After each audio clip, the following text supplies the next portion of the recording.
Bonjour tout le monde et bienvenue encore sur la newsletter de Modiga, c'est Sébastien. Avant toute chose, j'aimerais vraiment vous remercier d'avoir participé, d'avoir acheté ce guide. Ça permet à des artistes de se faire connaître, ça permet de découvrir un art vraiment magnifique et je vous remercie encore infiniment de m'avoir fait confiance. Alors, je vous avais promis un petit cadeau en plus pour vous qui avez acheté le guide et le voilà. Alors, comme vous l'avez vu dans le titre, ce petit cadeau s'appelle l'art et l'économie pour les nuls. Alors, pourquoi pour les nuls? C'est pas péjoratif, vous inquiétez pas. C'est juste que j'aime bien faire des choses assez synthétiques et assez simples pour que tout le monde puisse comprendre. Je me dis toujours la même chose, c'est que si je n'arrive pas à expliquer quelque chose à ma grand-mère ou un enfant de 5 ans, c'est que je n'ai pas compris. On part pour l'art et l'économie. Alors, tout d'abord, il faut savoir que lorsqu'il y a un boom économique, il y a toujours un boom artistique.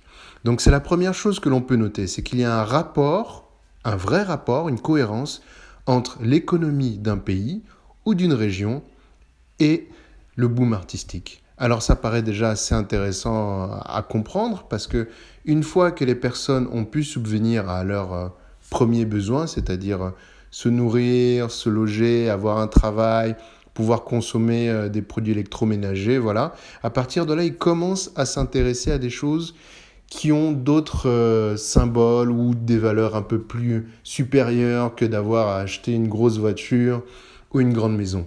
Et c'est à partir de là que l'art intervient.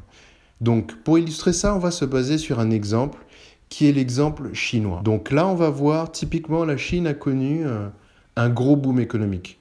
Alors à gauche, on a une image de la Chine avant le boom économique et à droite, on voit l'image de la Chine de nos jours. Aujourd'hui, la Chine est une superpuissance économique et en fonction des indicateurs que l'on prend, on peut considérer que la Chine fait partie des leaders économiques. Et donc, il faut savoir qu'il y a eu un boom artistique chinois qui est apparu justement dans la même période que le boom économique chinois. Aujourd'hui, les œuvres des artistes contemporains chinois s'échangent à des millions. Donc là, on voit par exemple l'une des œuvres les plus connues, dont j'ai oublié le nom, il faudra que je vous la redonne. Et à droite, on voit un petit peu les différentes zones du monde avec en fait les plus gros échanges économiques artistiques et on se rend compte que ces zones sont aussi les zones économiquement les plus riches. Et là, ça nous emmène à un autre boom économique qui est en train de se produire, c'est le boom économique africain. Donc quand on regarde les indicateurs, quand on regarde la croissance et différents indicateurs économiques, on se rend compte qu'en Afrique, on a une croissance globale à hauteur de 10%. Aujourd'hui, c'est le continent qui connaît la plus grande croissance économique. Alors on a plein d'entreprises qui vont s'installer là-bas, Uber, Facebook, Carrefour, Burger King, la Fnac. C'est parce qu'il y a de plus en plus de personnes qui consomment de nouveaux produits, de nouveaux services et que petit à petit, ça permet de booster l'économie. Et aujourd'hui, on fait le même constat sur le continent africain et sur l'art contemporain africain. Avant le boom économique, la consommation d'art contemporain était assez faible, les prix étaient assez faibles, mais maintenant qu'il y a un boom économique, on se rend compte qu'il y a de plus en plus de demandes et que du coup, les prix augmentent de plus en plus. Donc ce qui est intéressant, c'est de se dire que on peut acquérir des œuvres d'art avant la fin du boom économique, parce que c'est à partir de là que c'est le plus intéressant. Globalement, mieux vaut acheter avant le boom économique qu'après le boom économique. Tout simplement parce que vous êtes d'accord avec moi que quitte à acheter quelque chose, autant le prendre à partir du moment où il va prendre encore plus de valeur. Et c'est quand même plus intéressant d'avoir acheté des œuvres comme les œuvres de Seydou Keita lorsqu'elles valaient, je ne sais pas, 5 ou 10 euros, qu'aujourd'hui de les acheter alors qu'elles valent maintenant 60 000 euros.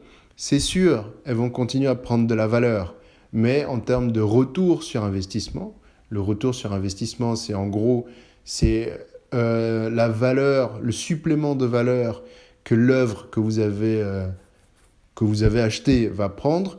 Le supplément de valeur est beaucoup plus moindre une fois qu'on atteint un certain niveau de somme, quoi.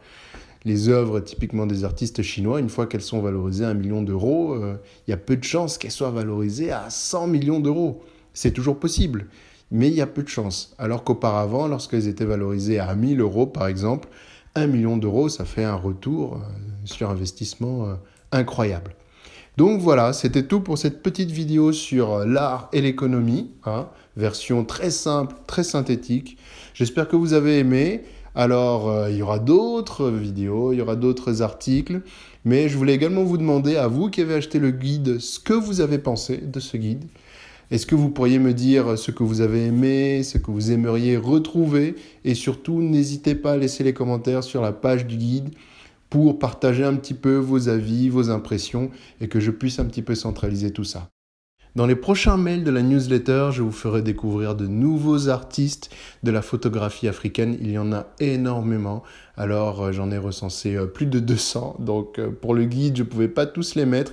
Mais vous inquiétez pas, il y en aura plein d'autres et surtout sur des thématiques très intéressantes, que ce soit la place de la femme, que ce soit la médecine traditionnelle ou que ce soit l'écologie. La photographie africaine est très riche et les thèmes qu'elle aborde sont incroyables. Surtout, ne manquez pas ça et tenez-vous au courant pour la prochaine newsletter. À très bientôt.